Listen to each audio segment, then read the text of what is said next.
We got trouble in Buffalo. We got trouble in New York. We got trouble everywhere. And we're breaking it all down right now. Diggs, Saquon Barkley, Hopkins, JJ, the Fantasy Football Show, news show, 7 p.m. Eastern every single Monday through Friday begins right now.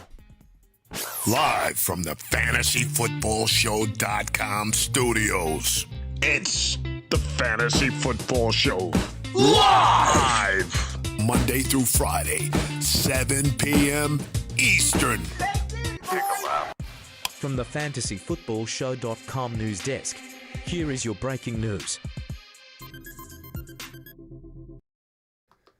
So we got a little trouble in paradise in Buffalo. Stefon Diggs was a no-show. He was not in attendance for mandatory minicamp, and this is not brand new news. This was talked about early in the day. Appreciate everybody being here. Yes, this is live. Punch that thumb up button on your way in the door. Blackbeard first in the building today. Appreciate seeing all of you. We'll get to the phone lines and questions in a minute. But Diggs was not in attendance during mandatory minicamp, and about an hour after that report broke from Shefty and ESPN and Rappaport, the agent of Diggs said he would be at the facility tomorrow. But Bills coach Sean McDermott said this. He said he's very concerned. Very concerned was his response when a reporter asked, "Hey, are you concerned?" He said very concerned about Diggs being absent from mandatory minicamp. But this is a bigger problem than I think it appears, because Diggs has been unhappy for a while. And there's some reports. Josh Allen came out to the podium, answered questions from news reporters saying, internally, we're working on some things not football related. ESPN's Tim Hasselbeck said Josh Allen said it's not football, and we don't think it's money, said Hasselbeck. It's a relationship issue. Clearly, there's something going on, and we know it's stemming from probably the diva mentality of Diggs to want the football, and it doesn't appear to be between Josh Allen and Diggs necessarily, but Diggs is completely unhappy. Diggs is getting paid handsomely, so it probably is not money related. That's what ESPN's thinking. That's what everybody's thinking. But there definitely is trouble in paradise. Diggs, so much so that Diggs, for potential relationship reasons, did not show up to mandatory minicamp. This is one of the first times I can think of in a long time where a player didn't show up to mandatory minicamp that was not contract related, meaning he's so upset and he potentially wants out, but they're not going to trade him. There's no way they trade him. There's no way they trade him. Josh Allen said it's his boy. He wants him back. Allen makes him better. Josh Allen makes Diggs better. Diggs makes Allen better. That's what That's what came out of Josh Allen's mouth, and it's absolutely 100% correct. Do I think fantasy world should be concerned? I don't think so. I think at the end of the day, this gets ironed out in time.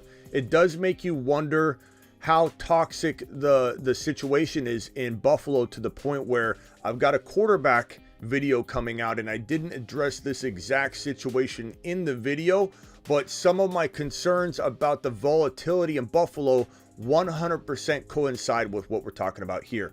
My QB, top 6 QB ranking, it's really top 10 essentially, or top 8, top 9. QB ranking video premieres immediately after this show. We're going to go over to the premiere after this show. We're going to leave this show live. Go watch the premiere. It's my top 6 quarterback ranking live premiere. And in that video, I talk about why Josh Allen is not number 1 or number 2. He comes in as my QB 3 of the 3 QBs going inside that round 2 territory. Obviously, Joe Burrow going in round 4. Joe Burrow, I don't want to spoil it for you, but obviously he's my favorite quarterback in fantasy football 2023 because of cost of entry and because I absolutely love him. Get Joe Burrow. People are getting burrowed left and right, and people are going to remember it. Get burrowed. Burrow is going to rank ahead of everybody when you talk about where you're getting players and the impact. Wait for the video right after this live show. But in that video, I talk about how the reason I can't have Josh Allen 1 or 2, I have Mahomes and Hurts above him. I'm not going to tell you which one's ahead. Wait for the premiere on that one. But part of the reason is the volatility in in Buffalo. And I do mention Diggs briefly, but I don't go into detail on this. But there's so much volatility, whether it's Josh Allen and having that big season and then that kind of mistake-prone season, having his ability to get his ability to get injured because of his neglect for his own body is another concern. There's a lot of reasons why Josh Allen falls to number 3. He still could outscore every single quarterback in fantasy football during any given season. I absolutely love Josh Allen. Anytime, any place, this guy could be the number 1 quarterback in the NFL. Any week, any season, but he comes with volatility. The Buffalo Bills are volatile. The fact that they're not even going after Hopkins tells you a little something about the way that they like to run their ship. The fact that they never want to get an elite running back in there, it shows you something about the Buffalo Bills and their I don't know, inability to commit to a well-rounded squad. I don't know what it is, why the Bills are adverse. They're allergic to bringing in an elite running back. Bring in Dalvin Cook. Maybe they try. When Dalvin Cook is actually available, maybe they try. Why don't they trade for Derrick Henry? I don't know. There was rumors about it. Why don't they trade for Austin Eckler? I don't know. There were rumors about it. It's crazy to me. What I do know is I'm not super upset about the volatility, because at the end of the day, being down, being in a volatile environment is going to maybe make this offense throw. The volatility doesn't concern me from a fantasy football production too much, but it does make me feel like if all things are equal, I'm going to go with Patrick Mahomes. I'm going to go with Jalen Hurts. I might go with a wide receiver over Diggs, who's complaining, a diva. Do I like Kincaid in this situation? I actually do. I'm not turned off by Kincaid being in a volatile environment.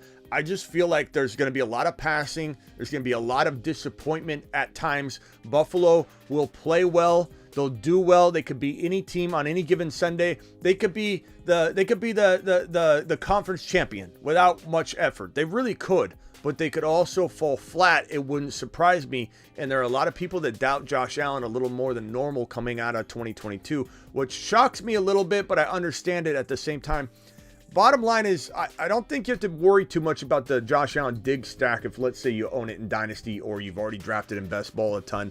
But there's concern. We hope this gets ironed out. The longer Diggs is out and not in the facility doing everything with the team, the more likely chance he has to catching injury.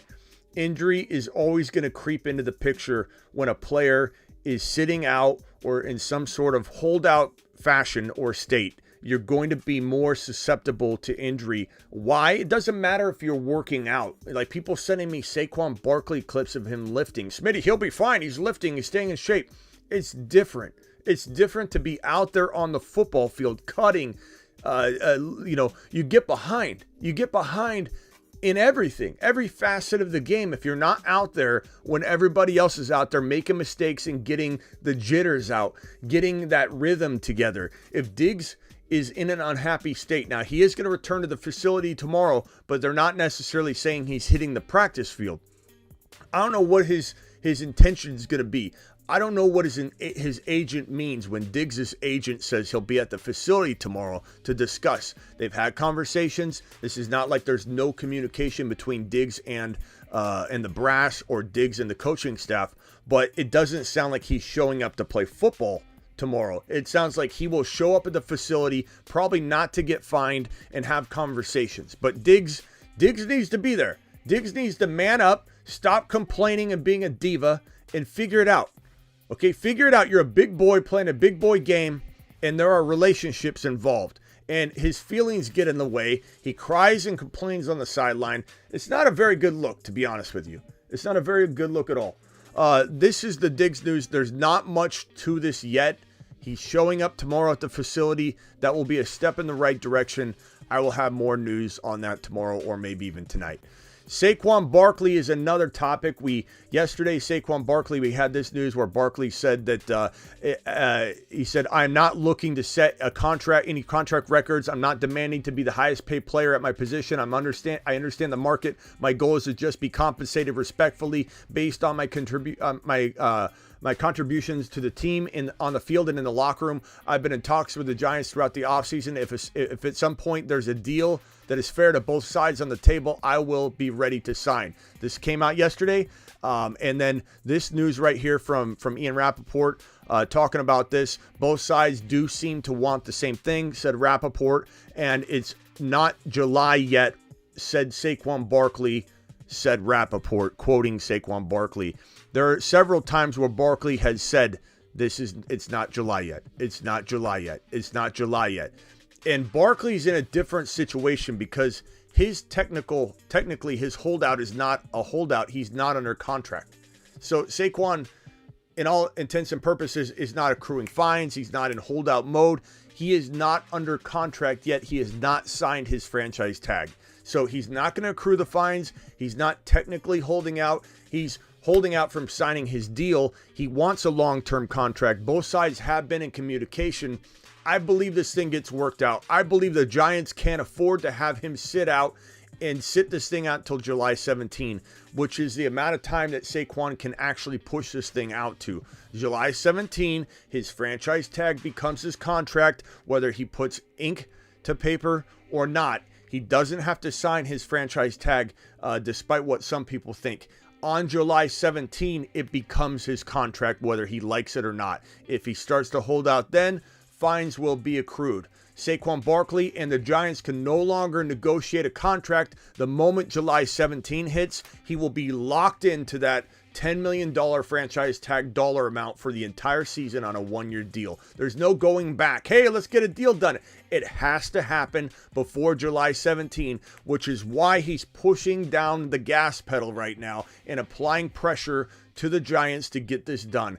And I believe they do get it done because his expectation level sounds reasonable. The pressure he's put on the Giants media-wise, fan base-wise, is going to be awfully heavy given his expectation is being reasonable. And so the Giants and Barkley have been closer before than I think people give them credit. So I don't think they're that far apart at the end of the day, despite some of the reports making it sound like they're miles apart. I don't think they are miles apart.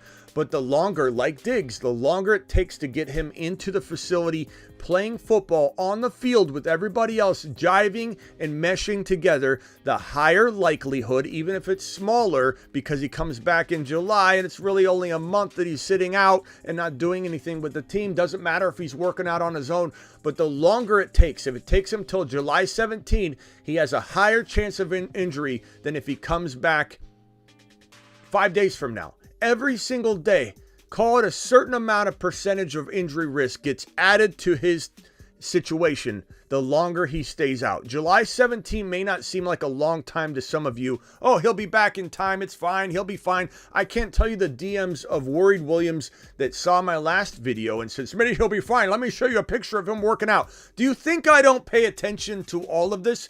This is my job.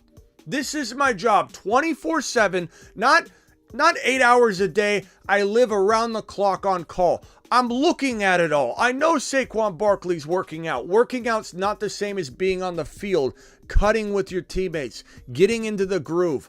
Deebo Samuel worked out all offseason last year. He was completely out of sync and completely off the entire season, and he busted. And he blamed it on the 49ers. He blamed it on Shanahan, which is why he was carefully using words like Shanahan and I put it behind us. I started out late. I didn't get in my rhythm. This is not good. Nobody wants Barkley sitting out till July 17. Get it done. This is ridiculous that the Giants aren't paying the man. He deserves to get paid. He's not asking for the world. He's probably not even asking for top 4 or 5 running back money. He's probably asking for 6 to 10, and the Giants are paying him a little bit less than what he's asking per year for probably 3 years, where he would easily take a team-friendly deal with a lot of the money up front, which will save the Giants and make it team-friendly, make the 3rd year optional. Maybe it's a 3 to 4 year deal with the 3rd and 4th year team-friendly side of that situation. Just get it done. This guy deserves it. You should have given him the contract and franchise tagged Danny Dimes, but the Giants went ahead and gave Danny Dimes the contract because he ran to the table quicker, and that's understandable. Barkley knew this. Whoever signed first, the other one was getting franchise tagged, and it sucks for Barkley. But pay the man, give the man what he deserves, get him in there, let this Giants unit get cohesive and mesh well together, because the Giants could surprise some people, and we'll see what happens on this front right here. And then we've got this right here, JJ. Okay, JJ president camp. That's good. That's good. He's showing up. He's not being a diva. But JJ wants more money. JJ wants more money. JJ shows up to camp. That's as simple as it gets. And Hopkins, more Hopkins news. Hopkins to visit with the Patriots. No deal struck in Tennessee. This was a little dramatic when Hopkins tried to play with the media, including us, and it's fine. I'm going live on this every time. I had 2 or 3 people DM me after this, and then 4 or 5 people after saying, ha, Smitty, you fell for DeAndre Hopkins' social media trolling. I didn't fall for anything. Not on my watch. We got you. Why did we get you? Because you are complaining about me going live whenever there's any scent of something going on. What do you want me to do? We got you. You're watching this. Got him.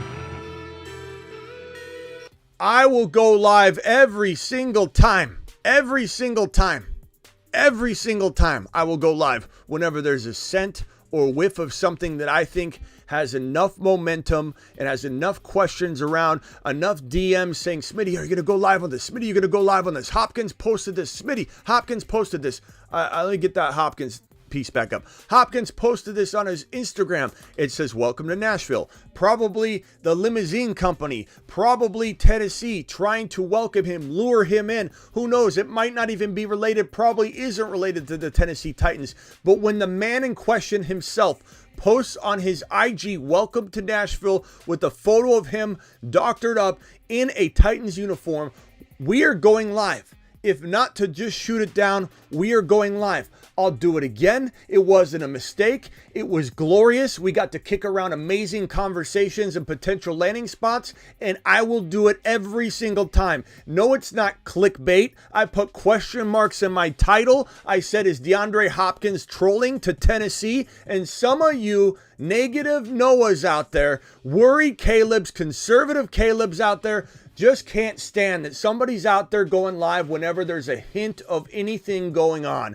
And maybe you're a hater of Tennessee. Maybe you're a hater of Arizona. I don't know what the driving forces are behind the negativity, but we'll go live every single time. I don't apologize to anybody about what we do here on the channel, because we're doing fantasy football's work out here. DeAndre Hopkins left Tennessee without striking a deal, but talks went well, which bode to maybe this is him, like we said on the live stream. If you happened to or paid attention to what I said, that there was an 80% chance this was a trolling maneuver by Hopkins to most likely, as we said on the show over and over and over, get people that are potentially interested more interested, trying to kick the tires on other deals, get things in motion. Maybe he wants to go to Cleveland more than anything. Maybe Cleveland is dragging their feet, and he's trying to say, hey, media, take this, run with it. Maybe get Cleveland moving here, get their feet moving. It's all a game. It is all a game, but we're still here to digest it, as we did live when we said 80% trolling, most likely an attempt to get the ball rolling in Cleveland. He left Tennessee. Talks went good. It's certainly an option for him. He might end up landing there. This could have more sense than we know. We have no idea what this even means. We still don't know. He hasn't clarified he was trolling. Maybe there's some real legitimacy to this post. We still don't know. That's why we went live to talk about it. Hopkins, if I had to guess, I would say he's going to New England next.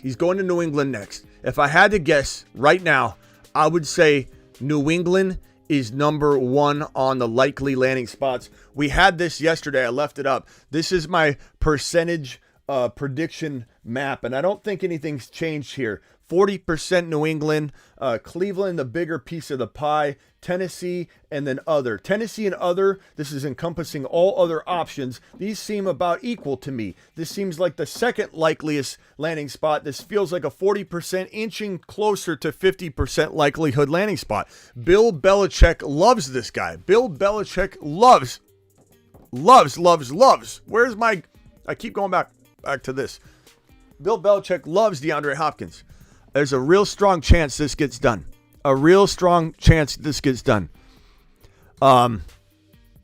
Anyway, looks like some of you are getting your Moonmen cards delivered today. Rockout is showing his off right now on an Instagram story. Let's check it out right now.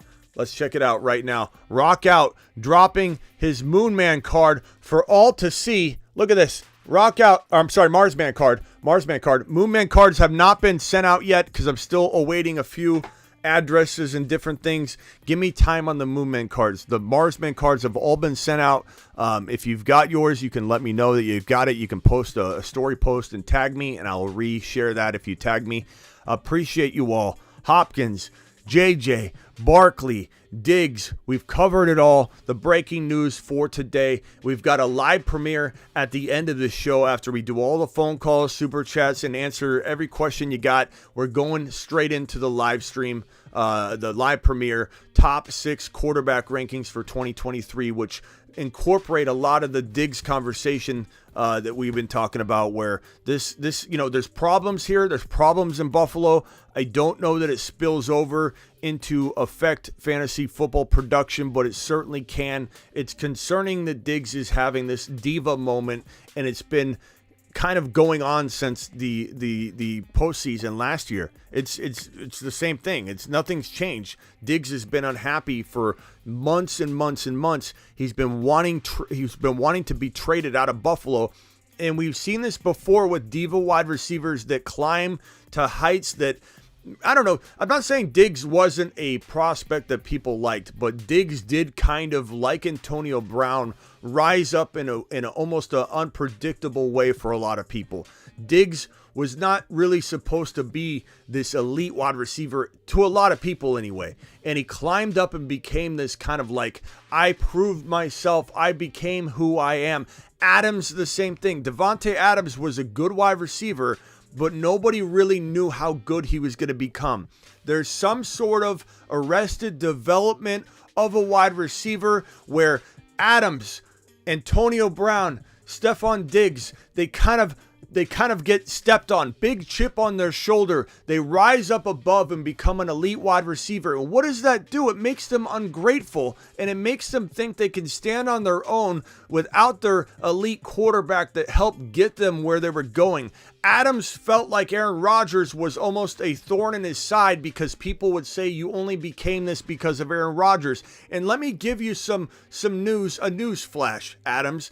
You are an amazing wide receiver, and no one can take away how good you are right now. You can go anywhere except for the Raiders and be an elite player, and we know that that's there and that's not getting taken away.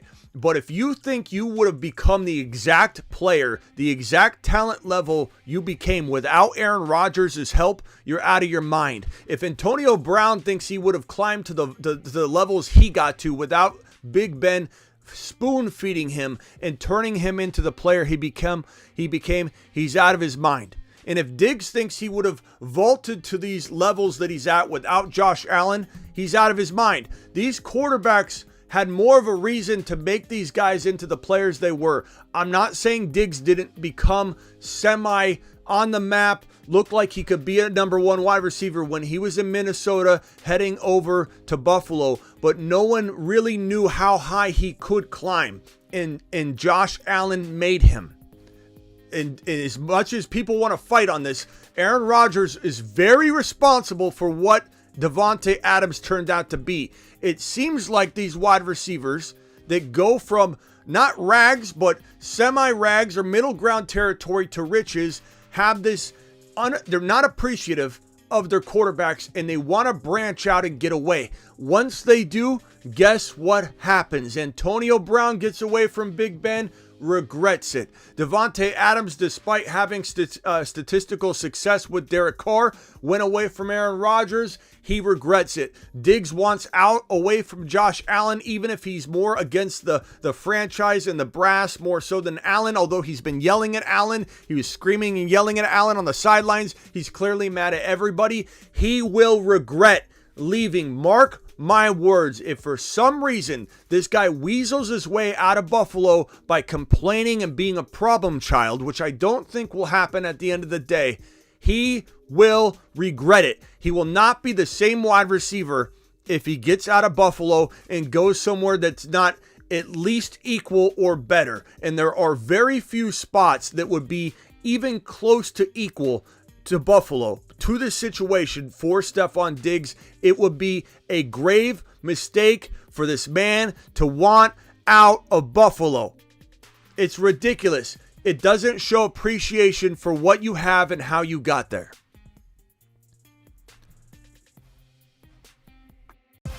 Call into the show. Call into the show.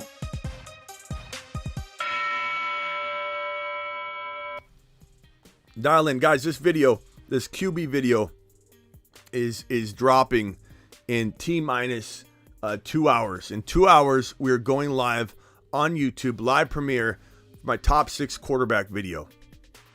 Diggs to KC, probably not. Diggs is tired of carrying Josh Allen. Nice try, Josh Allen hater prime. Nice try, but that is absolutely, where's my wrong button? Wrong. Muy mal.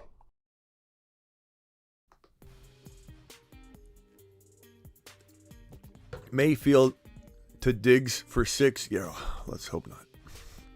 Let's hope not. Diggs is too sensitive and can't keep. Yeah, he is a diva. He's a diva. But I think I pinned it and identified it very, very accurately. The diva wide receivers that want out, they want to prove that they weren't made by their quarterbacks. It's ridiculous. It's ridiculous that Diggs is so insecure about himself that he feels he has to leave Josh Allen to prove to people what? No one cares. No one's watching to see if Diggs is the same guy without Josh Allen. No one cares. For some reason, he does. And he wants out, and he shouldn't want out. There's no better situation than Buffalo for him. And I don't think he's getting out. Buffalo's not stupid to get rid of him. Not to mention his contract is going to make it awfully hard. Let me look at his contract. Hold on one second there, Thomas. Hang tight for me. Hang tight for me, Rockout. 1 second. Let me pull up the contract for Stefon Diggs.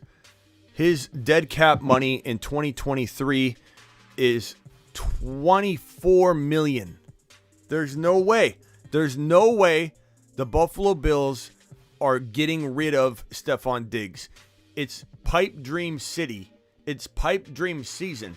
If anybody thinks Diggs is getting traded, or if Diggs thinks he can get himself out of this situation, this is not something that is going to be even remotely close to happening. 2023 dead cap is, his dead cap's $45 million, not 24. $45 million. $45 million. That's not happening. That's not happening. That's as bad as Kirk Cousins' dead cap when people keep talking about Cousins being moved on from in 2023. We got Marsman Rock Out. Marsman Rock Out. What can I do for you? What's up? What's up, pal? I thought I lost my privilege of the Marsman yesterday. No, you got it, bro. Phone lines sometimes get tied up. Like I said, if there's too many people on the line, you gotta try back so I can see it. If I've got 4 or 5 people dialing in at once, I don't see the number. So just keep trying. What can I help you with, Marsman Rock Out? Can I review one of my teams I did? Sure, hit me with it. Deshaun Watson, Kenny Pickett, Sam Howell, QB. Okay. And then Bijan Robinson, Saquon Barkley, Jahmyr Gibbs, Khalil Herbert, Rajon Johnson, and then Terry McLaurin, DJ Moore, Tony, Jameson Williams, Reed, Downs, and Shakir. Okay. And then tight end, Move, Laporta, and Got it. McBride from Nice Arizona. job. Yeah, I like it. I mean, you know me and Watson. I don't mind him, but I also don't love him. Bijan Barkley. Barkley, there's some concern, but I highly doubt it doesn't get worked out. So Bijan Barkley, Gibbs, Khalil, McLaurin, DJ Moore, Tony. I guess I would say I feel like maybe the weakness is wide receiver, but could you draft a better team than this? I think so. I think if I had to grade all of your teams that you sent me on a scale of 1 to 10, I'd put this as a 6. I don't think it's your best team at all, but I think it's good. It's good. I mean, if a lot of these guys pop off like anything, then things change. But I think I've seen you build much better teams. Don't force the Gibbs and Bijan thing to the point where it leaves you in a position where your number one wide receiver is McLaurin or DJ Moore. I like DJ Moore. And you went really crafty wide receiver 1, 2, and 3 given the situation. You did, but I don't know. I feel like it's missing something. I feel like someone took your 4th rounder away, like the way that the team looks. Yeah, might have reached with Gibbs. Yeah, you gotta be careful. Just take Gibbs where you get him and enjoy that, and then enjoy different looks that don't involve Gibbs. Because what if Gibbs goes down with an injury and you've got 95 teams out of 100 of Gibbs, and then you're like, damn it. It's nice to double down when it all fits right, but reaching to get the same team versus naturally putting all your eggs in one basket are two different things. Thomas, you're live. Anything relating to Diggs? If you can stay on topic briefly initially, and then if you got any other questions. But Diggs, Barkley, JJ, Hopkins, Dalvin Cook, topics at hand. Well, to be honest, it's not any topic at hand. Although I did see. Damn it, Thomas! How Pitts. Smitty. Damn it! I'm sorry, I have a dynasty question. I'll just call back later. No, boss. I'm kidding, Thomas. What can I help? All right. Don't be like Diggs. Don't be like Diggs. Don't be overly sensitive, Thomas. Okay. No, all right. All right. So I don't know. I remember talking to you like a couple days ago, whatever, about my dynasty picking from the 1.12. Yeah, I remember it now. Yeah. Oh yeah. This is the guy. This is the guy that we told to draft in very risky fashion. No quarterbacks in rounds 1, 2, 3, 4 in a dynasty superflex because nobody was there at 12 and 13. So we said go ahead, and he went Bijan and Garrett Wilson. And he threw caution to the wind. But then when he came back to the 3-4 turn, I still said, I kind of like it, bro. If it was me, I'd roll the dice again because I don't like any of the quarterbacks he's listing off. He went Kenneth Walker and Christian Watson, if my memory serves me correct. So the man starts off a dynasty superflex with Christian Watson, Kenneth Walker, Bijan Robinson, and Garrett Wilson. Okay? Now let's hear what the man did. Did he crap the bed? Did he hammer home the quarterbacks in round 5 and 6? What did you do, pal? All right, let's go. So through all those rounds, only one quarterback went. It was Aaron Rodgers. He went 4 spots ahead of me. That does suck. He went, but okay. Okay. Yeah. So I bet Ron's not going to be happy, but I passed on Kenny Pickett. That's fine. But I went Jared Goff and Jordan Love. So you got Goff and Love. Get Hendon Hooker later. Okay. So Goff and Love. Man, if you would have got Aaron Rodgers, that would have, to me, I know that we don't know if he has more than 1 year, but that would have just been the 2023 nail in the coffin to all these guys with a whole lot of still amazing dynasty value. I love in the dynasty sense like this. And Goff is going to have an amazing year. And I think I don't give him enough respect. I should take a lap. It's really hard to give him respect, though, because there's so many other good quarterbacks. But go get Hendon Hooker. Get Hendon Hooker. I'm not saying take him at a respectable territory. What? That was going to be my next question. So I did a few things. Man, these people in these leagues, they must be fresh out of high school because they got all the time in the world. Man, I work 50 hours a week. I don't got time to keep up with all these trades and stuff. But so I did do a trade. So after Love on my 7.12, I went Zach Charbonnet. Okay. I don't And mind. then I don't mind that. You need that. And it's Dynasty, bro. His value's hard to predict. So you got Sharbs. I'll put that on here. Very, very good addition. You got Walker and Sharbs. You got Bijan. You've got Garrett Wilson, Watson. Look, people are not going to love Goff and Jordan Love. It's going to feel like very bland. I saw someone throw a throw-up emoji out there, Jeremy W. at the quarterback. But you got to understand what you're doing here. You can't have this team and still have elite-looking Dynasty Superflex second-round quarterbacks. You just aren't. This is the whole point of what he's doing. He's going to try and cultivate the quarterback position in a crafty way. Maybe he picks up Stetson Bennett, and he ends up being something special. Hendon Hooker with Goff is what? I also made a trade. I was going to see what do you think of a trade I made? All right, go ahead. So someone they sent me one, but I counter offered it, and I think I got something better. So someone offered me, or someone wanted my one of my 8.1. So that would have been my pick after Charbonnet. Okay. And I would have got the 11.2, a 14.11, and a 2025 third rounder. So I countered that with the round picks this year, but I countered for a 2024 second rounder, and he accepted. I don't know. I don't know that I would have done that. What do you get, an 11th rounder and a second round rookie pick? I mean, what's that do? Well, I'm getting an extra 11th rounder and an extra 14th rounder this year. So I got I got 2 picks in the 11th and 2 in the 14th. Yeah, but who's going in the 14th round? You know what I mean? Like, I don't know that I would have kept hammering home. Maybe you get another quarterback. Maybe you get Sam Howell. Maybe you get, you know what I mean? Like you're in a spot where I don't think I'm giving away those picks. But I mean, you did it. It's fine. It's not like it's the end of the world. Maybe real quick. This is my next question, real quick. So go ahead. Go ahead. Hey, go ahead, Thomas. Have the floor. Go ahead. No, I apologize. I'm just on break, and I'm just trying to get your advice real quick. Speed round. I got you. So I'm up in 6 picks, and I got and I'm looking at going Hendon Hooker for sure. I think I should. He's the 6th quarterback down on the chart. Okay. And then it's a tight end premium, so I need to get a tight end soon. I see Sam Laporte is in 2 tight ends down. Should I go for him? Smash. Laporte is a smash. Who else is there though? You know, Kincaid there, and you're not telling me about. Is no, he's long gone. No, is Dotson there, and I don't know about it? Like, no, Dotson's gone. Okay.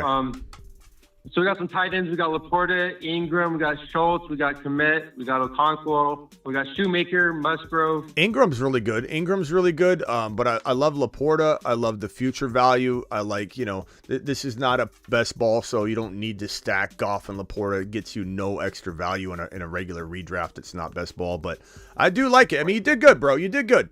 You get to go back to work, pat yourself on the back. It's a unique situation.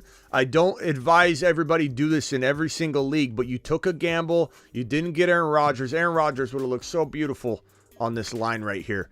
But Goff is still very undervalued and very underrated, and I think the Lions are going to have a monster year, and so this is going to prove to be very, very good for you. I would get Laporta for sure. I would try and get Hendon Hooker. Don't miss out on other value guys that are still on the board, though. You know what I mean? See if I can get Hendon Hooker because I already got Golf, and then if I can get Laporta, and then all those extra picks I have in the 11th and the 14th, I'll just have to hammer out wide receivers. Get Sam Howell. Sam Howell if he's still there. Sam Howell's gone. Okay. That sucks. Yeah. So. All right, bro. Well, good job. Nice work. I just feel like I did a great start, and I just feel like I'm going to shit the bed because I'm getting behind in all these trades and I ain't got time for all that. But I just don't want to waste it. But it is what it is. Be careful not to give away too many picks for some second and third round BS that people just pile a bunch of garbage on top and say, hey, take 5 pieces of garbage for your one good pick. Like, second and third rounders shouldn't intrigue you at all in the future. First rounders, sure. But, like, what if you're getting the 18th, 20th overall pick? Like, who cares? Focus on the picks now. If anything, I'm trading up.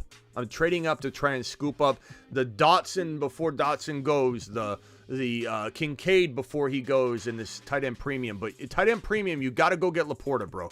You have to get Laporta. If you don't get Laporta, get Ingram and do it live. Yo, Smitty, one more quick thing. Can I just read off a couple wide receivers that are available? Sure. All right, so we got Hopkins, we got Mike Williams, we got Evans, we got Bateman, we got Rasheed Weiss. Hopkins we got is nice. Mingo. We got Lockett. I got Hyatt's down there a little bit. Don't sleep on Tank Dell later, but be sure to use ADP to your advantage because most grandmas have no idea who Tank Dell is. They just don't. So don't grab him too early, but don't wait too late. Make sure he's not like the 7th running back or higher listed. Make sure you get really crafty when he starts climbing up. But go get Tank Dell. I love Hopkins here, but you got to go Laporta, bro. You got to go Laporta or Ingram in a tight end premium league. That's just good something value. Random, real quick. Something random. I don't know if you remember. I remember you telling me, and you said that the commissioner probably forgot to set the ADP or something. Remember, Yes. I was reading off some players. Yes, so, he did. He's crapped the bed. So, all right. I guess that's about it. All right. Appreciate you, I appreciate it. Thomas. See you later, pal. All right, appreciate it. I'll be listening to the show when I get back in, so I All right, appreciate man. it. All right, later. All right. later. Rock out. What else you got? Do you have anything related to this topic here? This the Diggs, the JJ, anything on screen? Nick says he's going to buy the merch. If anybody else wants to buy this amazing merch, we've got the Bijan running back 1 merch. We've got the logos, the backpacks. This shirt's really cool. Bijan running back 1 on the back. It has the Moon Men on the back. It's definitely one of my favorite shirts that I have. Also, don't forget the Grindhouse shirts as well. Grindhouse G. You are entering. Panic Chamber is tonight. Tonight's Panic Chamber. Grindhouse, grindhaus.com. Check it out. Learn about it. Grindhouse.com. They're also one of our big sponsors here on the Fantasy Football Show.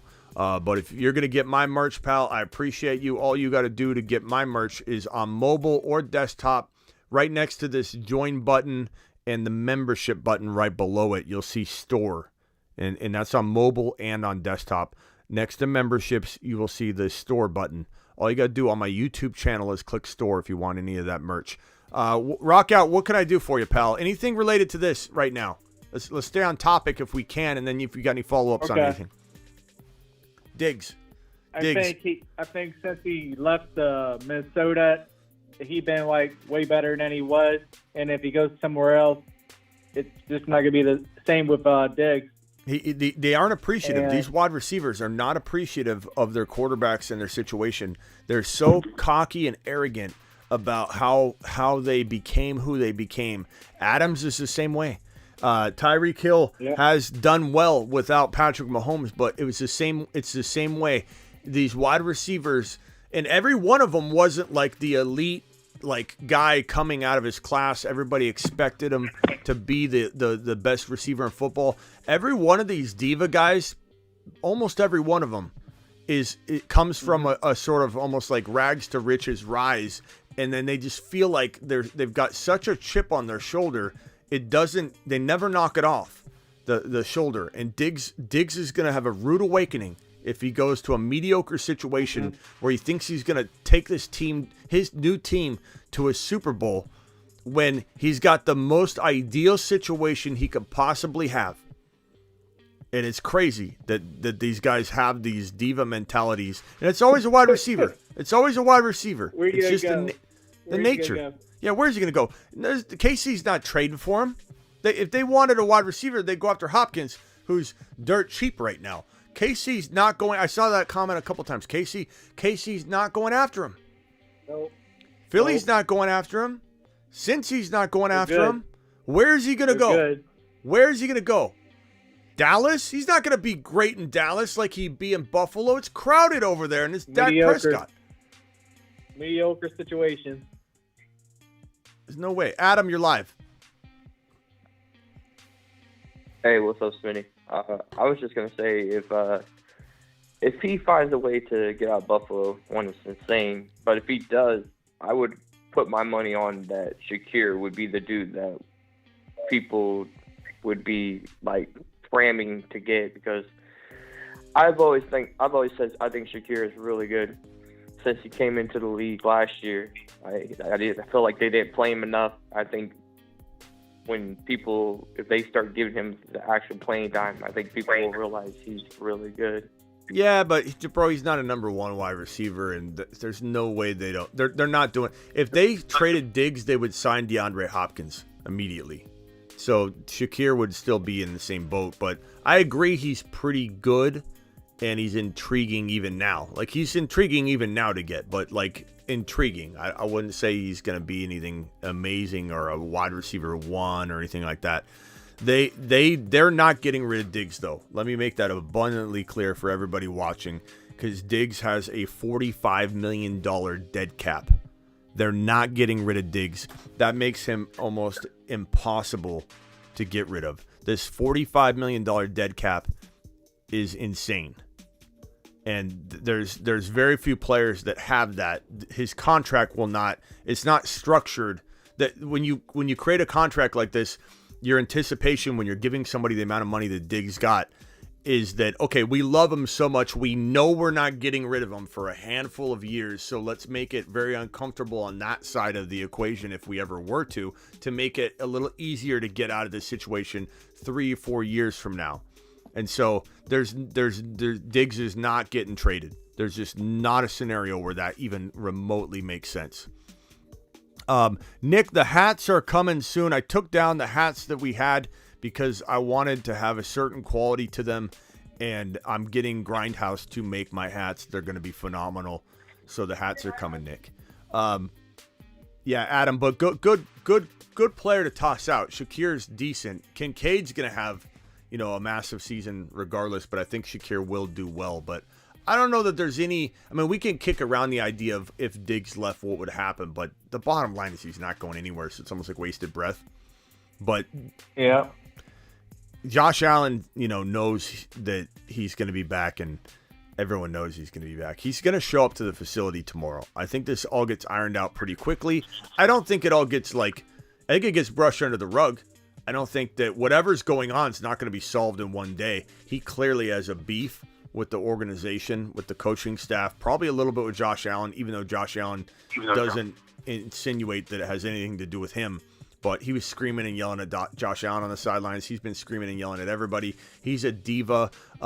Players are asked who's the least likely person they'd ever want to date their sister. This man, I'm not joking. This is a question that was asked to the locker room. I saw it. And every single player said Diggs.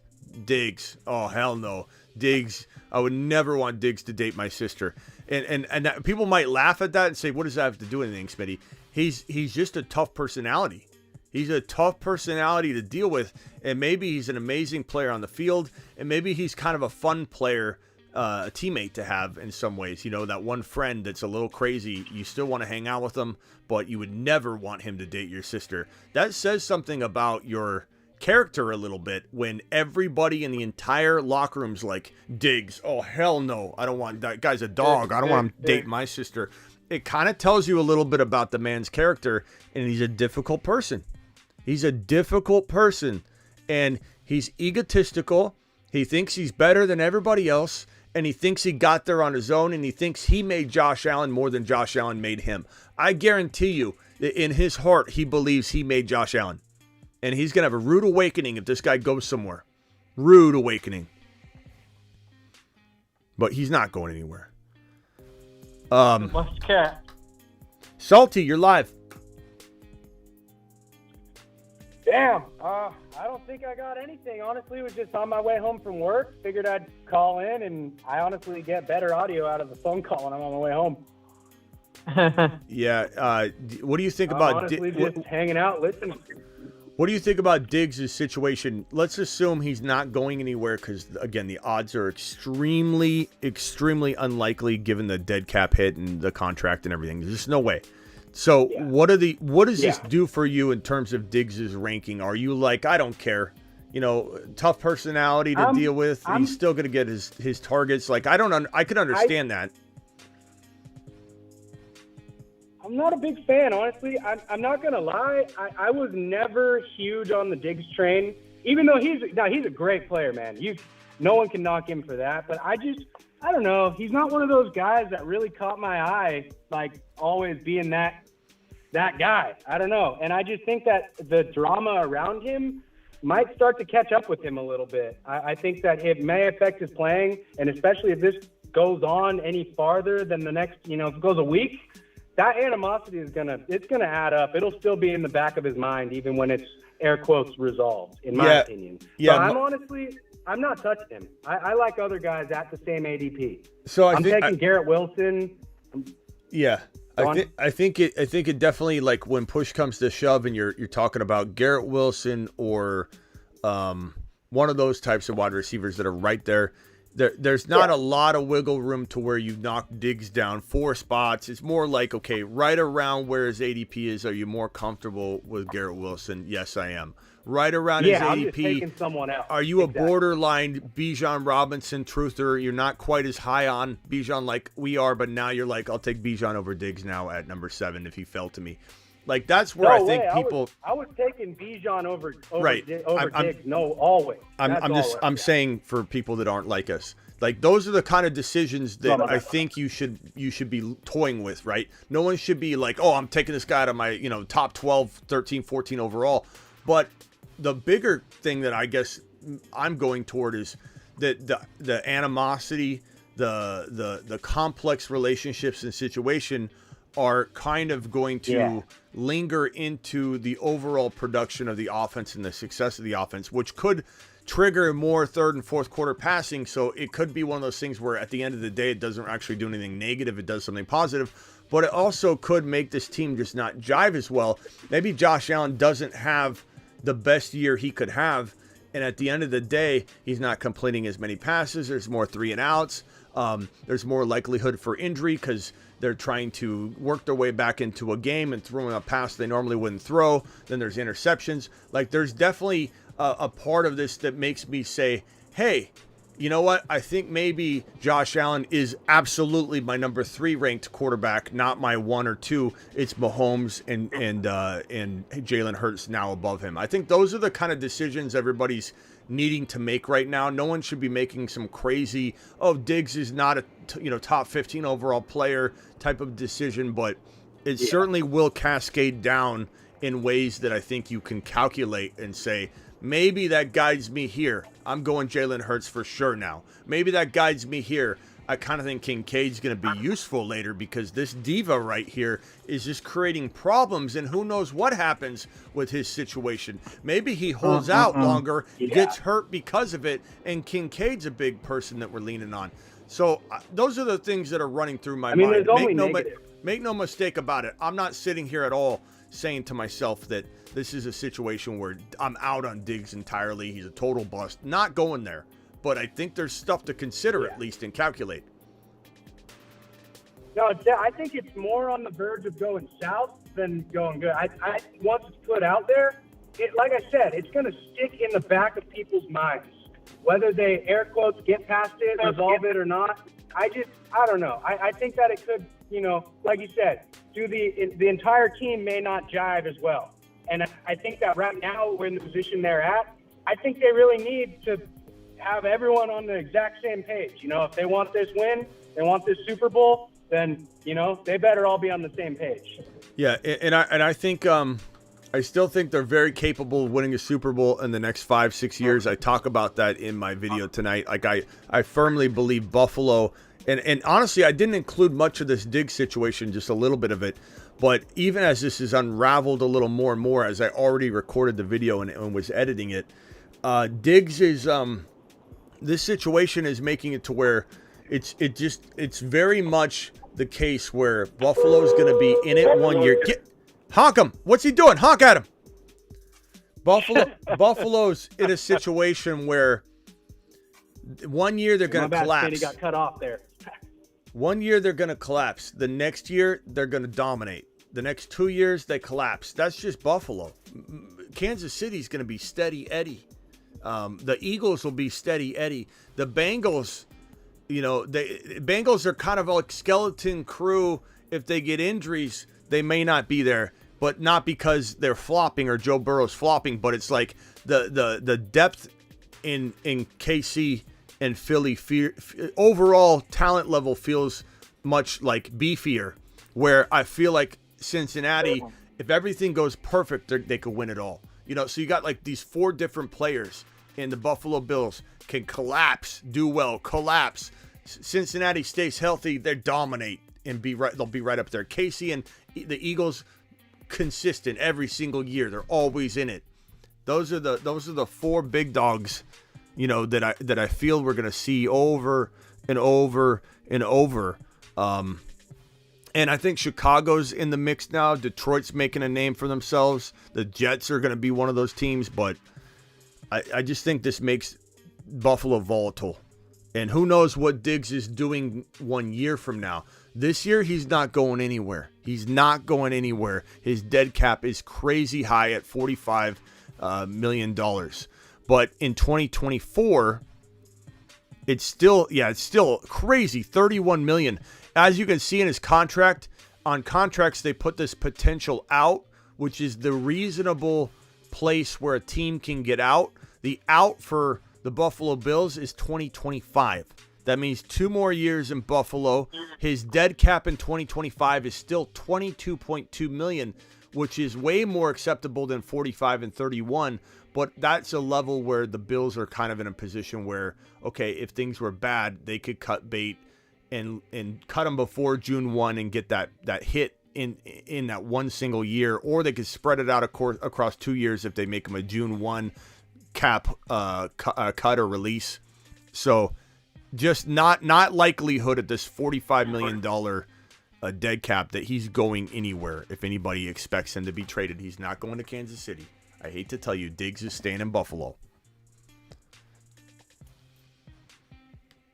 Let's go on over to Rock Out. Rock Out, what else you got? Yeah, what's your strategy when you're like the dead zone, like the 15th to like the 18th round, when you don't even like anybody that's even available? Tank Dell, baby. And he's usually always there. Tank Dell to the moon. He's there around 15 almost every single time. Especially even in best ball, he's going higher than he will in your normal grandma redraft league. Tank Dell is sitting there in round 15 in grandma's league. In best ball, maybe he starts being kicked around at 14, but I think he's there at 15 almost every time. Other players I like, Charlie Jones in the 18th round for the Bengals. I really think he's a great addition. That was Scott Hansen's favorite guy too. But I love Charlie Jones. Charlie Jones was number 1 in the nation in receptions with 110 receptions. Tank Dell had 109. And Charlie Jones was still a top almost every single category. Tank Dell was number 1 in yardage, number 1 in touchdowns, and number 2 in receptions in the nation. He almost had the triple crown. But Charlie Jones was the only guy competing with him for the triple crown. So Charlie Jones is really overlooked. I like Luke Musgrave at tight end in the 15, 16, 17 round territory. I love Sam Howell in that area as well. I love I love McBride, rookie running back for the Minnesota Vikings around there, and Deuce Vaughn. Those are a handful of names that you can get almost every time in the 15, 16, 17 territory. Salty, I know Salty had to jump. Salty, appreciate you, Salty. Yeah, I think I got down the 16th round in the draft. Yeah. Salty, what's up? No, I just had to disconnect. I got out of my car. Oh. I was all just calling back in so I can be back. I'm home now. Okay. Well, what's up? What can I do for you, Salty? What else you got? Nothing. Just liking what you're saying about Deuce Vaughn, Charlie Jones, Tank Dell. I got all of them, plus Bijan and plus Jalen Hyatt in my rookie draft. Mm-hmm. You guys want sleepers? Deuce Vaughn. I'm gonna do a sleeper video, and you're gonna hear all those guys on that list, and more, a couple more. But those are the deep. It feels great. Teen round, like in the teens. That's where you're gonna smash those ADPs. Hey, Smitty. Yeah. Yeah, did a draft with those players. Can I give you that lineup? The what? Can I give you a lineup of Like team might have like those players. Yeah, hit me with the lineup only, not the whole team, just so we keep it quick. All right. Aaron Rodgers, Gibbs, Swift, Pacheco, Kamara, Javante, Wilson, Olave, Christian Watson, and then Kincaid. That's nice. And then Deuce Vaughn as the last running back. That's nice, man. I like it. I like it a lot. That's a great team right there. Very, very good. Appreciate it. Too many mouths to feed in Cincy. Well, Spacula, that's why we're talking, 18th round, 17th round. It's not something that if he was the starter for Cincy right now, he would be a, 9th round pick, 8th round pick. You know what I mean? So I hear what you're saying, but we're talking about where are your shots in the dark. Michael Wilson in Arizona, with Hollywood Brown, the only real. I mean, Rondell Moore is a good receiver, but I think Michael Wilson has the potential to be, an elite player if he could stay healthy and he gets a quarterback. But Diggs not happy. Barkley holding. Pets' heads are falling off. That's true, Keiki. That's true. That's really true. But guess what we do have? Where is it at? Hold on. Where's my the law dog? No, I was looking for the bird. Where's my bird pal? I know. I saw it yesterday. Man, I don't know where it is. Oh, here it is. The Fantasy Football Show with your host, Smitty. This is arguably my most loyal subscriber. All right. His name's Sway, and he watches every single one of my shows. Sway. That's a good man right there. Absolute, just loyal to the bone, this bird. True supporter. Yeah, this guy. Rumor has it he super chatted before too. Sam Howell. Smitty, I gotta head out of here. I got the lady calling me right now. All right, Salty. See you later, pal. He probably tweets as well. Yeah. All right, rock out. Anything else, man? I'm good. Appreciate it.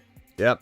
Nice teams. Keep getting those over unders as well. If you're doing those, this one is one of my absolute favorites. The higher on 26.5 passing touchdowns on Trevor Lawrence at Underdog Fantasy, promo code Smitty.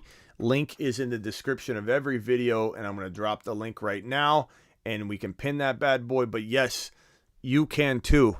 You can too as well. Do the higher on Trevor Lawrence, 26.5 passing touchdowns. It's just such a cakewalk.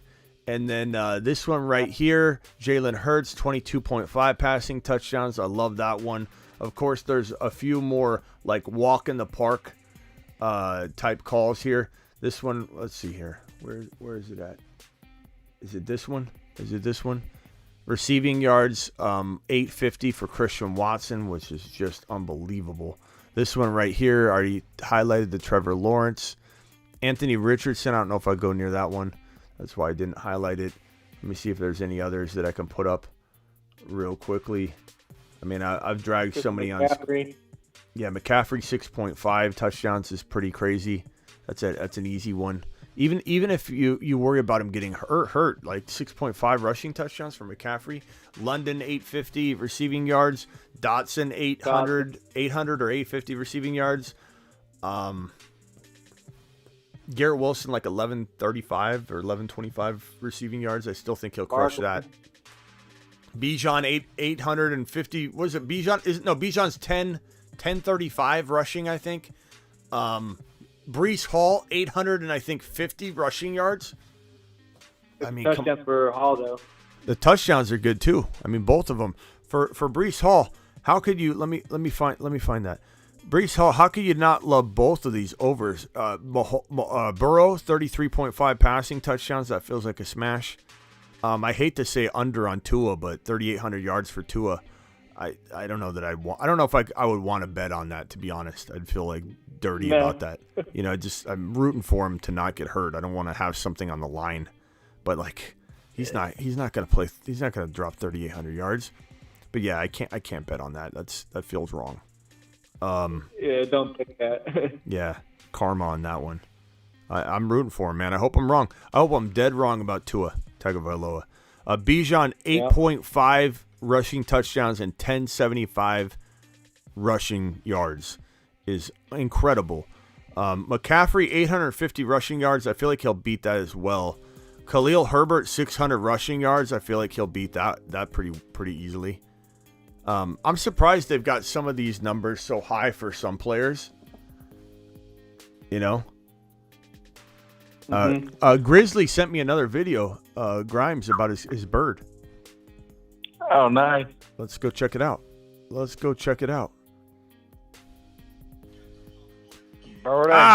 did it. You did it vertical again. I need it horizontal, my guy. But that's okay. You can't complain, when you're getting magic like this. But in the media world, I find it so hard to convince people to send me vertical or horizontal video.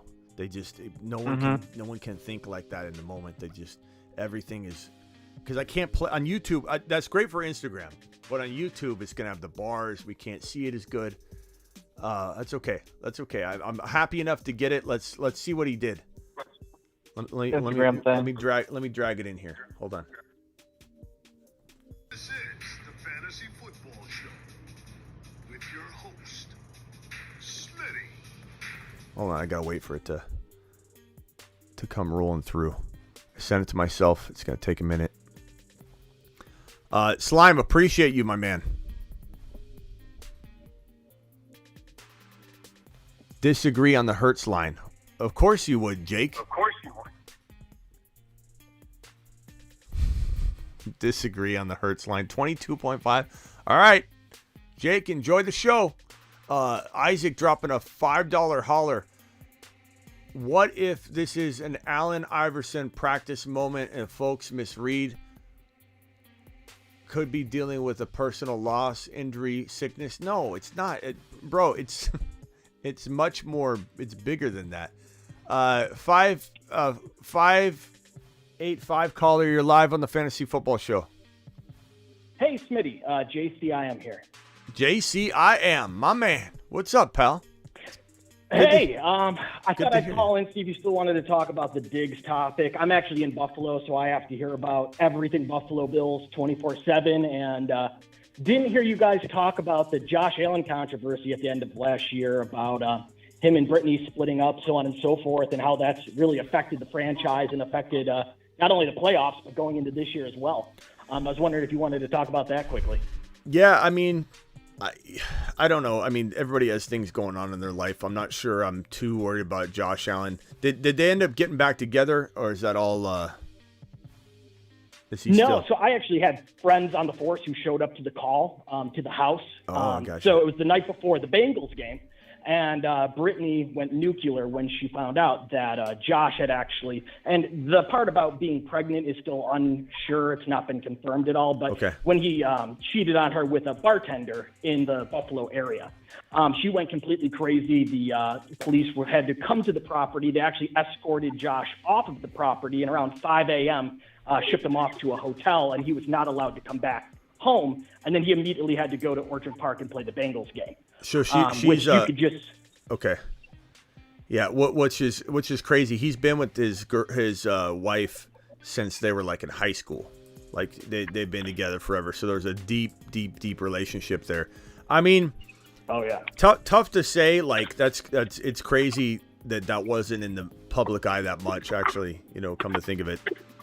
But I mean, I don't know how much I'm going to allow something like that to affect me. I mean, Aaron Rodgers is going through some stuff. I mean, Patrick Mahomes is going through stuff with his brother. I don't know how much I'm going to let that influence, his ability to play football and go out there on the field. But it certainly, just adds a little bit more concern, I guess. But Diggs, Diggs is definitely, somebody said, I forget who said it, how are we not, what if we're overblowing this and it's some kind of family loss? No, Josh Allen was very, very clear. And so was the coach, that they're very concerned he's not there. And Josh Allen said, we need him back. This is, something that's got to get worked out. It's not contract related. It's not football related. It's a beef between the organization and Diggs. It's very, very clear.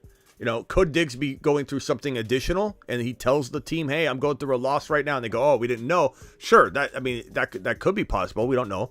But this is very, very much a beef between Diggs, his diva self, and the organization.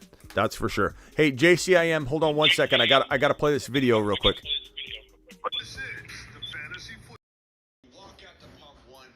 Hey, Sway, it's a fantasy football show. Come on, son.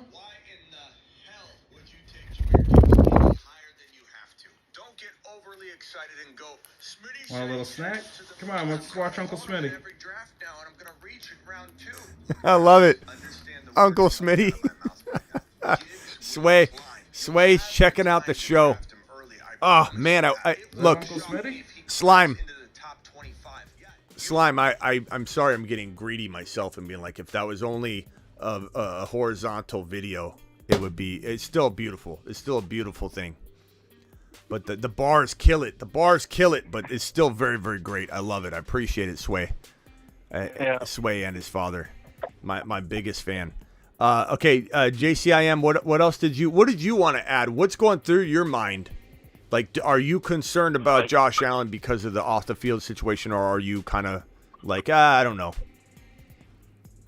I think he's going to come back better than ever. I mean, the guy's got a new haircut. He's got True. kicked out. She's keeping the house and the dog. He's got a fresh start in Buffalo. And he's got a new girlfriend there, the girl from Batman movie. I think he's going to come back with a vengeance, and he is 110% bought into football right now, where he didn't have that. He was living a double life for half the season last year with everything that was happening in his personal life. I think he's going to be dialed in, locked in, ready to swing the ball.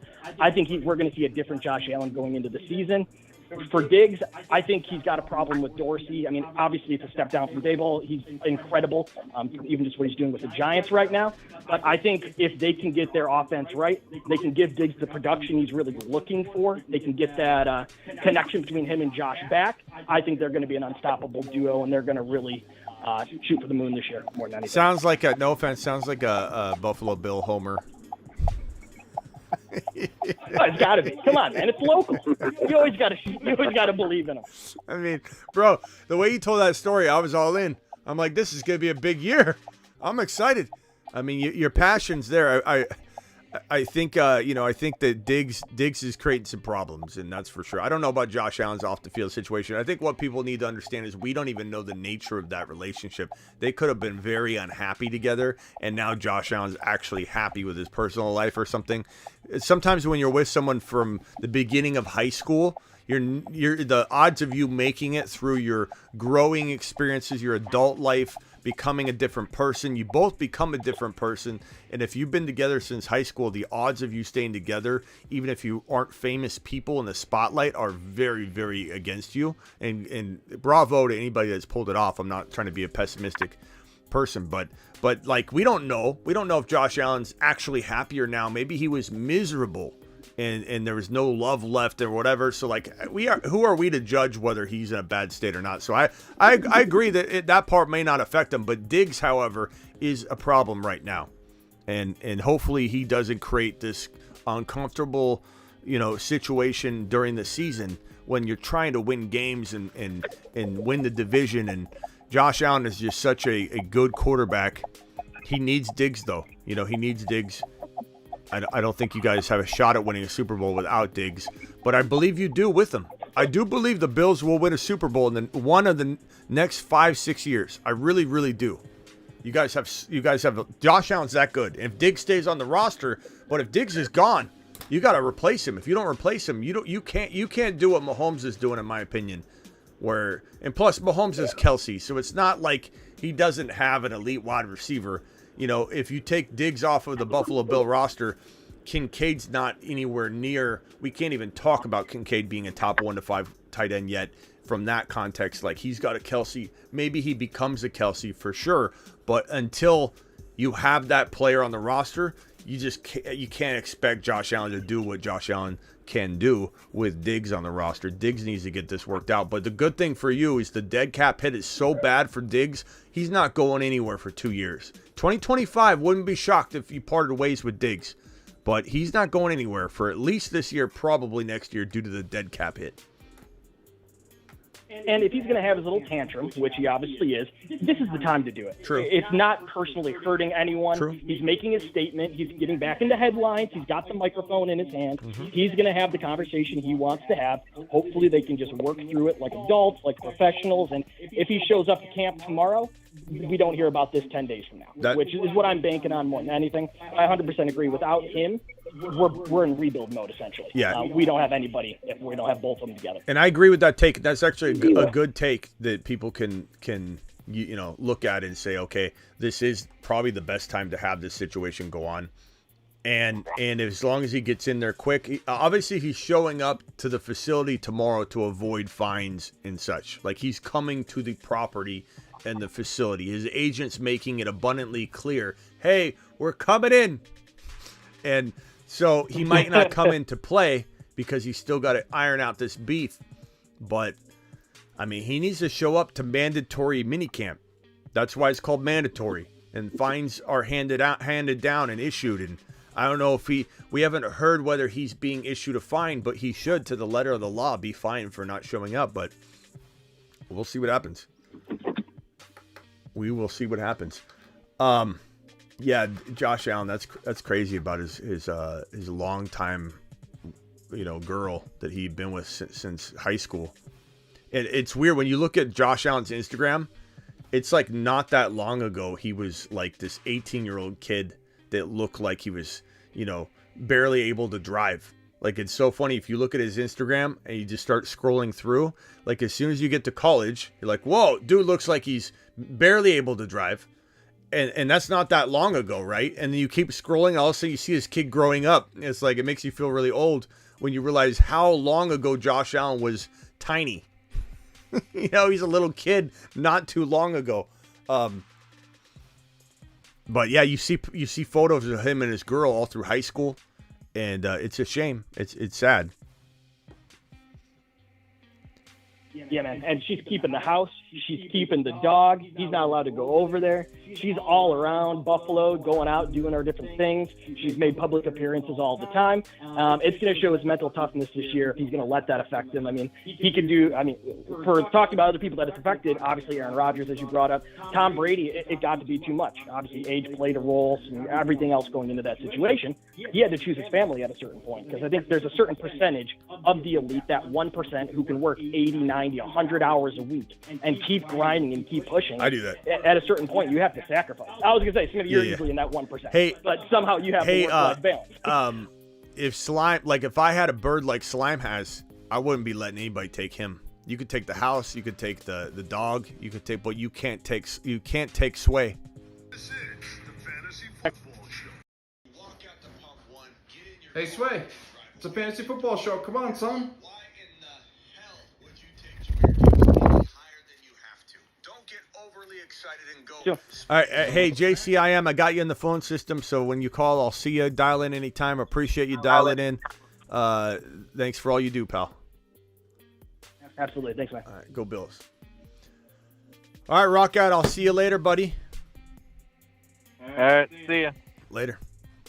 Guys, we got a live premiere in about an hour. I might jump a little early today just to get back for that premiere. We've been live for an hour and 20 minutes already. Anyway, I don't know that I'm leaving this second, but we might go a little early today. We got 184 of you in here, only 184 or 104 thumbs up. Punch that. Try and get that 184 to match.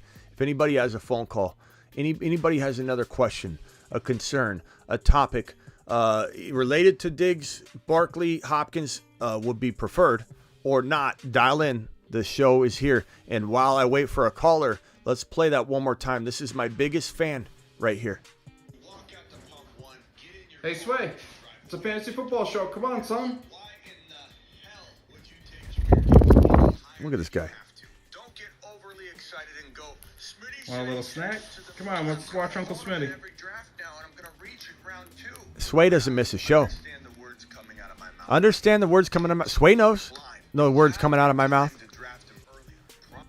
Unbelievable. Best bird on the planet. I'm telling you, I went to Miss Smitty yesterday and I said, I kind of thinking about a bird. And she's like, you're not getting a bird. We're not getting a bird. They're loud. They're messy. They crap all over. You think a dog's a mess. She's been wanting another dog. And I've said, I don't know about another dog right now. We got this cat that screams all night long.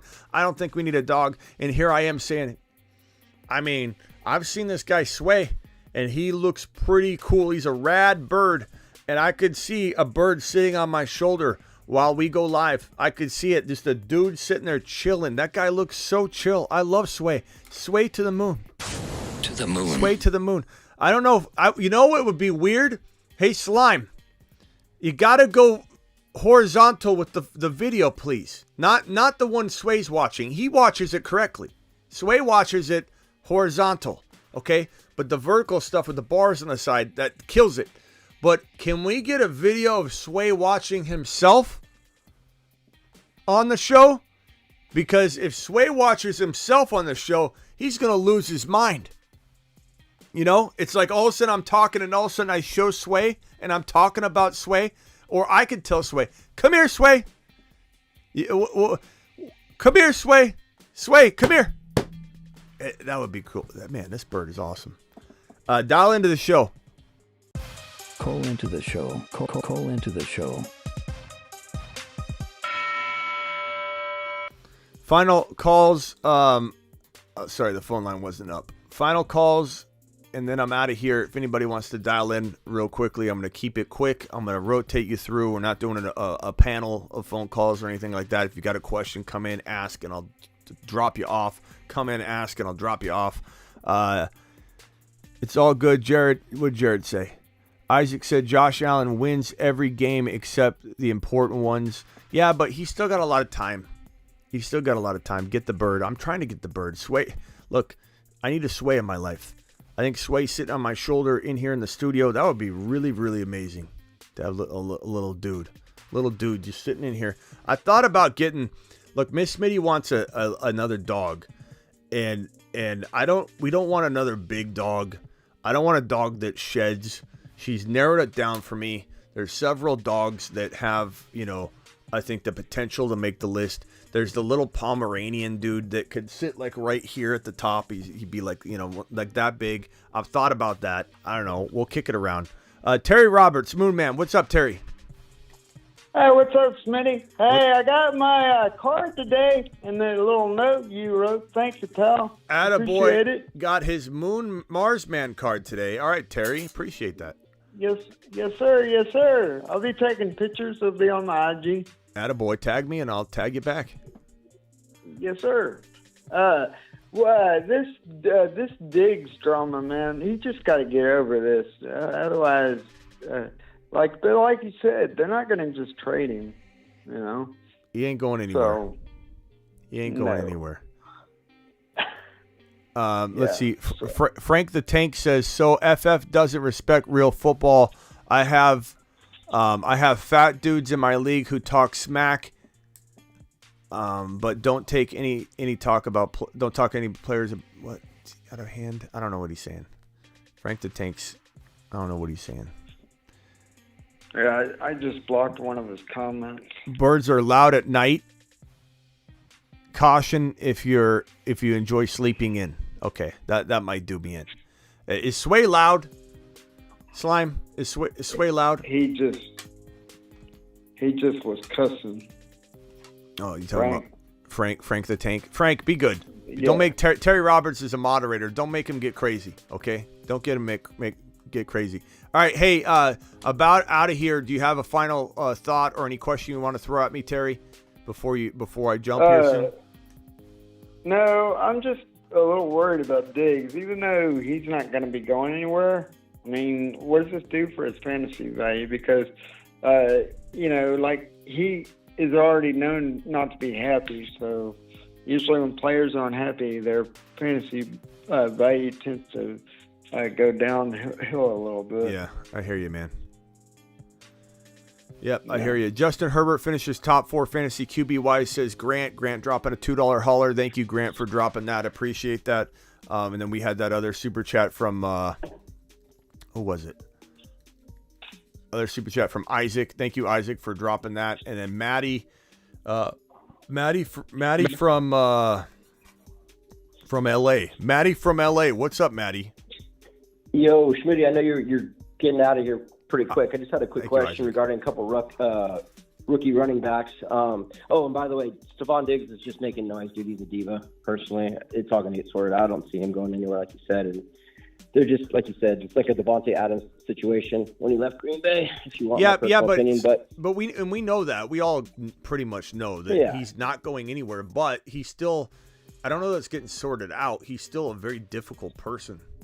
You know, so like, I don't know if I'd say it fully gets sorted out. Is he going to play football? Absolutely. But like, is he a problem? Is he gonna be like, is he kind of like where the cure is worse than the sickness? You know what I mean? Like, is he somebody that like you can't get over the top with and you're going to end up just continuing to lose because he's a diva? Or is this something where it's like, you know, Antonio Brown was a complicated guy, but he still could deliver. But look what happened to him. You know, look how he went off the rails. I don't know. This feels like the most capable person of going the Antonio Brown route, though, because he's kind of an animated guy that his whole locker room thinks he's kind of a crazy, you know, nobody wants this guy dating their sister. That tells you something. That tells you something. I hear you. Big. Yeah, I mean, look, the question is Diggs a cancer or is he not? You know, and you know, I mean, he's been with the team now for a few seasons, so I'm hoping it gets sorted out. I mean, not to say I'm a Bills fan or anything, but fantasy-wise, I think, you know, I mean, I think it would create more problems. And I think once practice is going on, the reps are going in, I mean, I'm sure the rapport with him and Josh Allen is hopefully decent or good. I mean, I guess only time will tell, right? We'll see, bro. What else you got? Yeah. So what else? Hey, so quick question. So I got two running backs that you know, they're getting up there. Obviously Derrick Henry and Alvin Kamara. Now I'm thinking, what do you think the future's bright for Taj Spears and Kendre Miller, or would you have both those guys as like potential handcuffs in the future? So as far as Henry goes and Tajay Spears, the future can't really be bright for him. He doesn't have an ACL in one of his knees. So I'm not high on Spears at all. Could he be a 1 year like surging, you know, 4, 5, 6 game type of guy who plays really well, gets people excited, and then we start talking about his ACL again? Like, I don't know how he doesn't have an ACL. Basically, the way this occurs is when your thigh strength is so strong, you don't know that you're missing your ACL. So he must have very strong quad muscles, because when you tear your ACL, your knee buckles. You'll be walking, like if you've ever torn your ACL and you're waiting to have your surgery and you got your recovery time, you can actually walk on your knee without an ACL. The reason a lot of people can't walk on their knee after an ACL tear is they have other peripheral damage. Like normally an ACL tear comes with meniscus tear, an MCL tear, an LCL tear, you know, those types of injuries. So you can't really walk and you go into surgery on crutches anyway. But when you tear an ACL clean, like Breece Hall, for example, you can literally walk on it and your knee will buckle without it. But if you have a very strong quad muscle and your knee's kind of like almost wrapped in muscle, it almost acts as, here's the knee model. The ACL keeps the knee tight.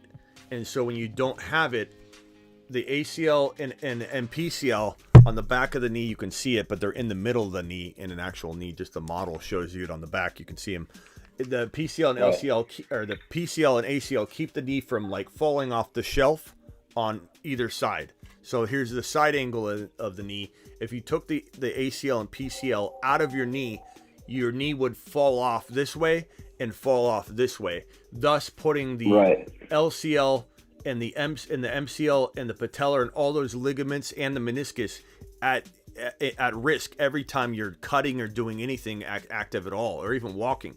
So the ACL and PCL keep that knee tight so that none of that could happen. There's no slippage forward or backward.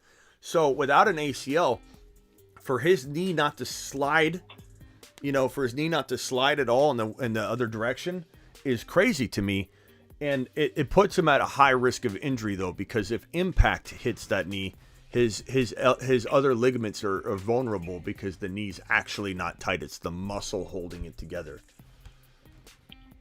Right. So he's big risk. So yeah. So I would say Henry, there's no story there for me to enjoy from a long-term perspective. As far as Kamara, so talking about Kamara and Kendre, I like Kendre a lot. They seem to like Kendre a lot, and they seem to feel Kendre is very Alvin Kamara-like.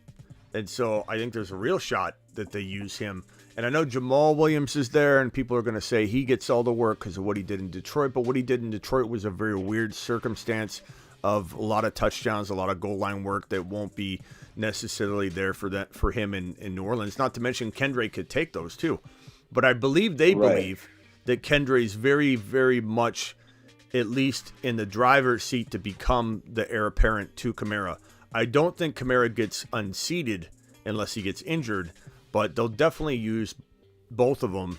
And if Kamara still has Kamara talent, he'll dominate the workload to like a 60-40 share, I would imagine. But at some point, I kind of imagine Kendre getting work. And if Kamara gets a 4 to 6 game suspension and Kendre thrives, then Kamara's got a problem on his hands when he returns. You know what I mean? Yeah. So a lot of things could go on there, but Kendre by far over Spears, and I'm talking like by a country mile. Gotcha. Now, would you put Kendre in the same like category as, say, like maybe Devin A-Chain or like a Roshan Johnson? Absolutely. They're all in the same bucket. Okay.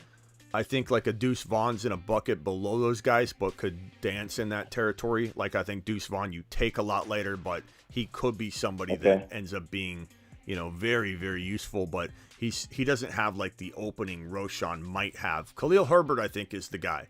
But there's an opportunity for Roshan. Okay. A-Chain's I'm thinking got a good opportunity. Dynasty. Yeah, definitely. Do you see Cook going to Miami? I mean, I know rumors that kind of speculate something like that, but I mean, yeah. I mean, what do you think he would?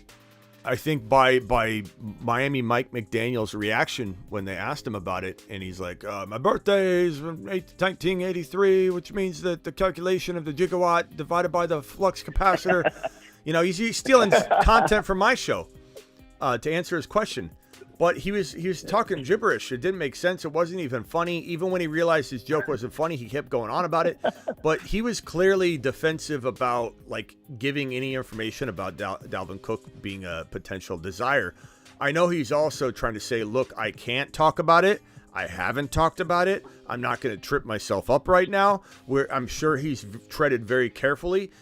With a team that went through the Tua Tagovailoa situation and how much scrutiny Mike McDaniel and the Dolphins and the NFL got for how they handled that and botched that Tua Tagovailoa double concussion game, which put Tua in the spot he's in. After that, on top of the losing of a draft pick that they suffered through in 2023, and Mike McDaniel suffered through that. He took on this situation that had this horrible, you don't get a 2023 first rounder, what are you going to do? How are you going to build a team around that? He did a great job. But after suffering through that and the Tua scrutiny, he probably hasn't sniffed Dalvin Cook. He probably hasn't done any of the back channel, workarounds that a lot of people do because he's been petrified to have something, go down in a bad way. So my guess is they really haven't had a single conversation with them or even gone near it. They're just probably staying completely away. Does he want Dalvin Cook? Maybe A-Chain was, fed that need and they don't want Cook anymore. But I would think he would say, no, we don't have any interest in that. And you guys know we can't go near that anyway because of the tampering. But instead, he did this elaborate birthday thing. And so I don't know. I don't know how to read it. It feels like there's something there. It feels like, regardless of A-Chain, he would want Cook. Cook would be an amazing piece and fit for his system. But who the hell knows, man? And who knows if the Vikings even do anything about this thing? I don't even know what's going on. Yeah, with the running back situation, they're so out of place right now. None of us know. I'm really scared with their Vikings offense running back wise. Madison should be good though, Terry. Madison's a really good. He's a really Madison's good RB. gonna explode, but yeah, with Cook gone, he's gonna take over. But yeah, I'm like, no. But where do you see Madison, in the third round or fourth round? No. Like, what's a good spot? No, Madison's ADP is good God, it's nowhere near the third round. Don't even sniff that. I would say, like, looking at a draft right now, looking at a draft board, Alexander Madison. In this particular draft, I'm going to go into a couple random drafts and tell you where Madison went. Madison went in round number, where'd he go? He went round number 6. He went at 6.3 in this draft. Let me go into another random draft right here and see where Madison went. In this random draft, I'm going to go right to round 6 and look for him because that seems to be where he kind of floats around at. Madison fell to round 7, the middle of round 7. So you better not, so Terry. I'll send you. I don't care if you're a moon man or not. I'll send you on the biggest lap of your life if you take Madison any higher than round 6. I'll tell you right now. Yeah, he's Well, yeah. I mean, before September, I could see him go. But he's going super late still. So that's a good thing. Home run. But once Cook gets cut, he'll climb. But don't take him any higher than the middle of round 5. That's where, he maxes out in terms of risk reward. I like Cook a lot, but you can steal him away. 6 to 7 is nothing. That's chump change. Yeah. That's cushion change in the couch. Like, that's great. That's great value. You cuff him to McBride. Ty Chandler's there, but what? And a lot of people forget Madison runs like Cook did. Yeah, you couldn't tell them apart. All right. I appreciate both of you. I'm going to jump off the line. Don't forget there's a premiere in T-minus 55 minutes, okay? So be back here for the live premiere. All right, guys? Later, Smitty. Thank you. Later. All right, Smitty. Later. Thank you. Guys, I got a premiere in T-minus 55 minutes.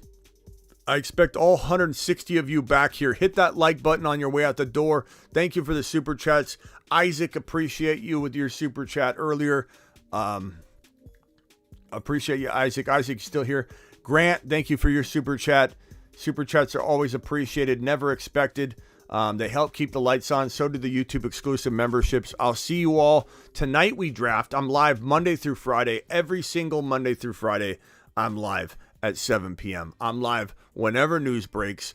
I'm live Thursday, Friday, Saturday at midnight. I'm live Tuesday at midnight. We do Panic Chamber, and then we'll probably do some sort of draft at the end of Panic Chamber. Daily uploads, which includes the video you're about to see in T-minus 54 minutes on the channel. So be back here. All 160 of you, be back here for the live premiere in 54 minutes. Top 6 quarterbacks. See you all later. Appreciate you. The Four Horsemen. Drafting Chase in round 1. Hall in 2. Burrow in 3. London in 4. Try Gibbs in 3. Burrow in 4. Wilson in 2. No problem. Combinations of these monsters will give your league mates nightmares. Especially Bijan 1. Alavi 2. Burrow 3. And Gibbs 4. Don't lie. You just made an oopsie in your pants, didn't you? Ride for horses at the same time. The Four Horsemen. Kenneth Skywalker.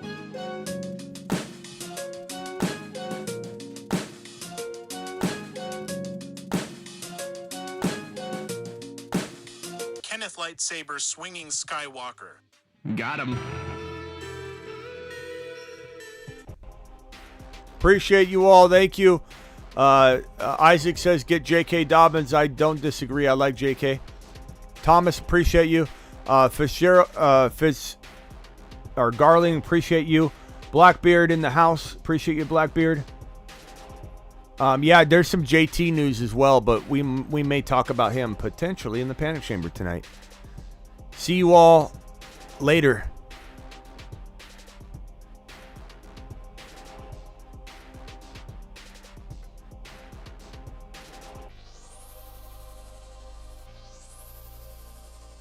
Get Charbonnet. Pop open a nice bottle of Charbonnet.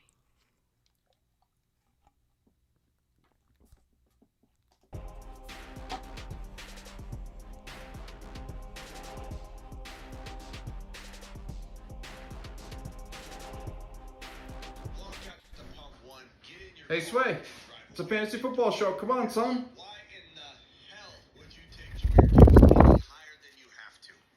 Overly excited and go, Smitty. Want a little snack? Come on, let's watch Uncle Smitty. Every draft now, and I'm gonna reach in round 2. Look at my eyes. Understand the words coming out of my mouth right now. Gibbs will climb. You'll have your time to draft him early. I promise you that. It Is that won't Uncle shock Smitty? me if he climbs into the top 25. Yeah, you heard me.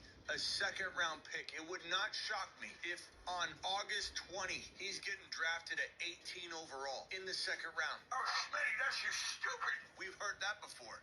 People are getting burrowed left and right, and people are going to remember it. Get burrowed.